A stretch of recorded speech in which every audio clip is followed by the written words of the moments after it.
What is up, guys? Tony here, and this is going to be my full review on the LG G6. I have this device for about 2 weeks now, and I think it's time for me to do my full review on it. I'm going to try to keep the specs down to a minimum, but let's go ahead and knock those out the way. This is rocking a 5.7 inch. They're calling it Dolby Vision. Beautiful display. I will not deny that, and since this is the first thing you're looking at, this is the first thing I'm going to be talking about. So it does have an 18:9 aspect ratio, so the screen is like a much narrow screen. It's a little bit taller, but it's more narrow. Very nice. And the visibility on the screen is actually quite good outdoors. It is not the brightest, but it is a beautiful display. It's pretty to look at. So the build on this phone is actually also very nice. This is another thing that is very appealing, is the build quality on here. So it is metal frame all the way around. You can see that it does have slight chamfered edges on the top and bottom. It actually feels very good in the hand. There's no sharp edges or nothing like that, but as you can see, it is a fingerprint magnet. But the cool thing is the camera is flush. Everything is flush. It seems like the design is actually very appealing. I do very much like the design. So it does have bottom firing speakers. So there's these 3 slots right here would be the speaker grills. Then we have USB type C. We do have a microphone on the bottom. On the left hand side, we do have some volume markers, which they feel actually quite good in my opinion. On the top, we do have another microphone, 3.5 millimeter headphone jack. And on the right side, there's absolutely nothing other than a SIM tray / SD card. So you can put an SD card in here and a SIM card, nano SIM card. Yeah, nano SIM card. So up front, we do have a camera, a 5 megapixel camera. We do have some sensors, and we do have an earpiece right here, which does not double as a speaker. So there's no stereo speakers on here. There's only one bottom mono speaker. The next thing you want to go is to the back. It's actually Gorilla Glass 5, and on the front is Gorilla Glass 3. So kind of a weird combination there, but they did do it that way. And then we have a G6 logo, a fingerprint reader, which actually doubles as a power button. Then we have 2 13 megapixel cameras and dual flash. So very nice build quality. Definitely gives a thumbs up from me. I do like the in-hand feel. The overall design and everything on here is very nice. It's very appealing in my opinion. So let's go ahead and get into the device. The first thing I want to talk about is going to be the LG. They're calling it UX 6.0. So it is running Nougat out of the box, 7.0. 7.0, and also just received a security patch update. So now I'm updated on the March 1st. So I'm kind of up to date. It's actually a month behind, but it's pretty good that we did get an update. So UX 6.0 would be LG's. So we're going to go ahead and go into the settings, and they do have 2 views here. They have a list view, and then they have a tab view. So this would be the tab view. So the tab view is sort of like this. You just slide over, and that's the way it is. You just slide over to get to what you're looking for. I kind of don't like that, so I have it set to list view. So kind of easier just to swipe up for the video. So in here you can see that it does support tethering. It does have Wi-Fi calling. Also does voice over LTE. And you can see that the settings is pretty typical of what you see on Android. You do get sound, notifications, display, just different icons, but it's pretty much in list order. So home screen, you can select your home screen. Out of the box, I believe it is set to home, where there is no app drawer. So you do have to, if you want an app drawer, you can switch it over, and then you'll get the app drawer. So home would be all the apps on every page. So I kind of don't like that, so I went with the app drawer. Or you can install an over launcher like I did. It does come with some themes, so themes is pretty nice. You guys can go into the theme, and there's also a theme store, I believe. So here you can go, and these are some of the themes that came with it. And if you want to download some more themes, you can just tap here, and it'll take you to the LG Smart World. that is real nice. You can add some themes. You have some smart settings where you can actually set certain features when you're at home. You can turn on the Bluetooth or disable the Bluetooth, turn on the Wi-Fi, however you choose. You can just, there's a bunch of settings. You guys can check that out. It's very nice that you can do that also when you're away. So smart settings is something that I sort of kind of started using and then just quit using it altogether. And then we have smart setting. We already did that. Storage. So this is the 32 gigabyte variant from T-Mobile. So it comes with 32 gigabytes, but you can add SD card. So I do have an SD card for a 200 gig SD card in here. So there is no adaptable storage, unfortunately, but you can push over some applications and some apps you can't. And battery. Here in battery, you can see that I'm at 68%. I have Wi-Fi always scanning disabled and Bluetooth always scanning disabled. And that's about all I've done to it, and I've been getting pretty good battery life. So out of the box, I would recommend that you do that if you want the best battery life possible. So it's been good. I've been actually getting about 5 to 6 hours average on-screen time, and standby has been like maybe 18 hours standby average. So battery life is pretty good in my experience.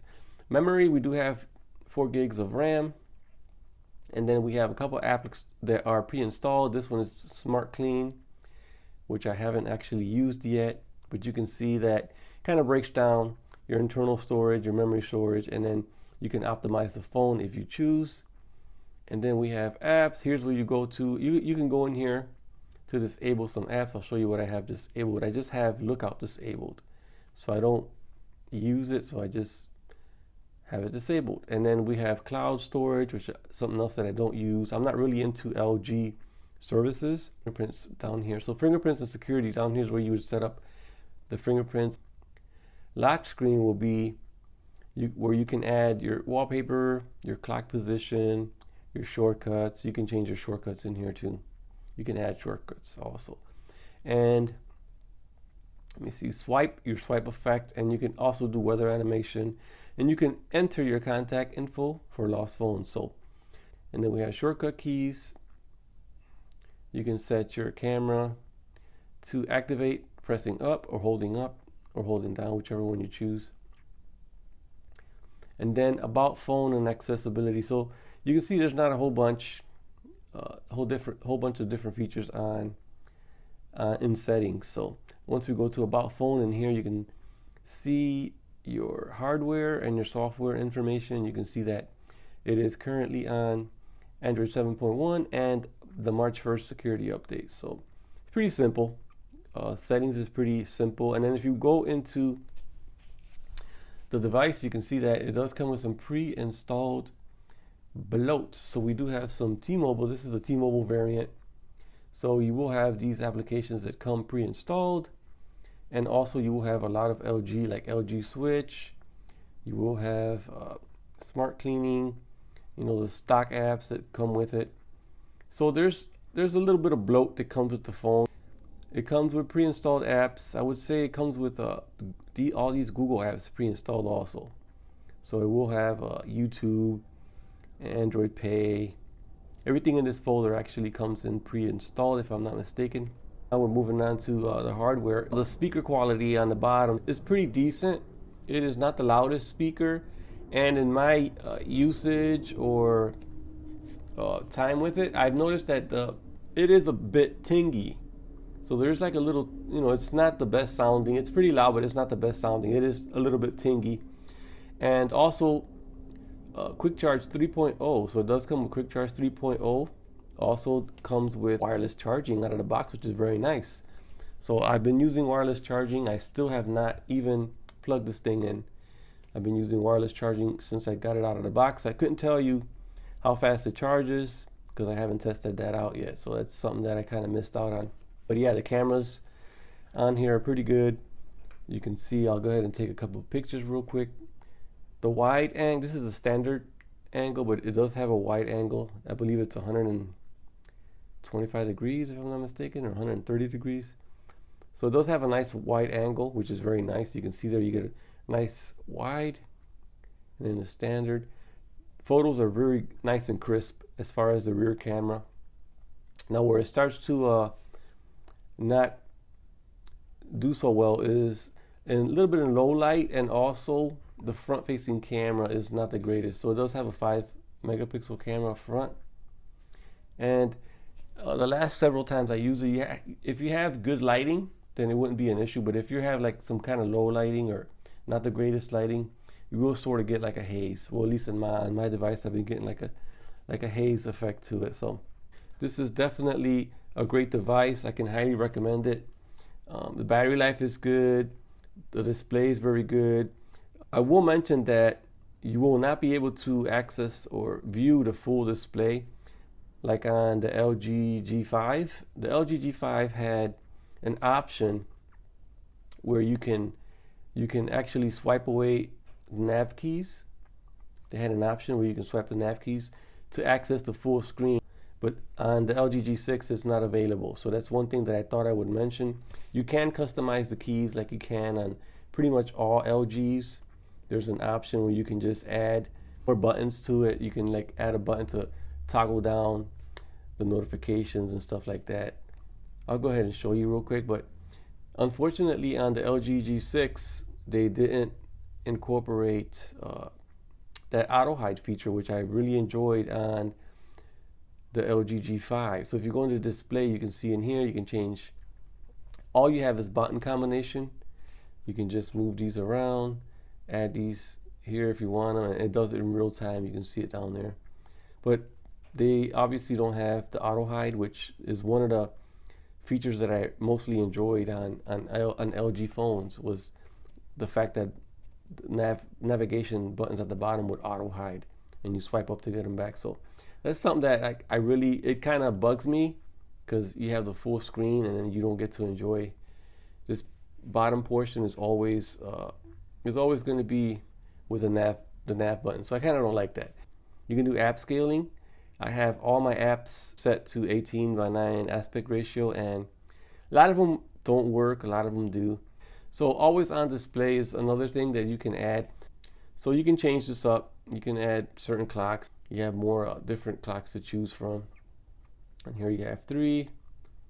You can go back, and then you have brighter display. Pretty nice, but I really don't use it, so I'm going to turn that off. Let me go back. Always on display. It's something that I just don't need. So knock on is a nice thing. You can tap to wake the device, tap to put the device to sleep, put it to sleep, and then double tap, wake it back up. That is something that I use all the time. So they do have some customization on here, which I do enjoy. Fingerprint reader is actually pretty accurate. So you can see 1, 2, 3. It's very accurate, as a matter of fact. So fingerprint reader is pretty good. And no complaints on the fingerprint reader. What I've enjoyed most is the rear cameras. The rear cameras seem to stand out the most on this particular phone. I do like I said, the wide angle. It also does 4K recording in 30 frames per second. The front camera also records in 1080p, 30 frames per second. So great cameras on here. Great build quality. I would say the speaker on the bottom is decent. The battery life is real good. The thing that is would be the bummer would be like the LG skin, which is not my favorite, but that's just me. This definitely does get a thumbs up. Like I said, this is the T-Mobile variant, which I picked up for 650 bucks. So it's not a bad price for a great phone. All the apps have to update to the 18:9 aspect ratio for you to really benefit this device. Like if you go to YouTube, you will have black bars on the side of the screen. See, if you watch YouTube videos, that's another bummer, or that you do get black bars on both sides of the screen. So that's something to note if you guys are heavy into YouTube and you got this big phone so you can enjoy YouTube on here. You will be disappointed to find out that you don't get to enjoy the full screen. You're probably viewing like maybe 5.5 inches right now from this edge to this edge, so you don't get the full screen. That's just something that I thought I'd mention. And yeah, overall I really enjoy the phone. The phone is a great phone, just gorgeous. But like I said, there are a couple things that are just not there for me, which would be all the apps updated for that 18:9 aspect ratio, and the bars on YouTube just annoy me. The auto hide for the nav buttons is also missing on the LG G6, which hopefully with an update they can fix all that. That is going to be it for my review. I hope you guys enjoyed. Comment down below if I forgot anything. This is IP68 dust and waterproof, so that is another great thing. So yeah, with that being said, I'm going to go ahead and end the video. Comment down below, give me a thumbs up, and I will catch you guys on the next one. Peace.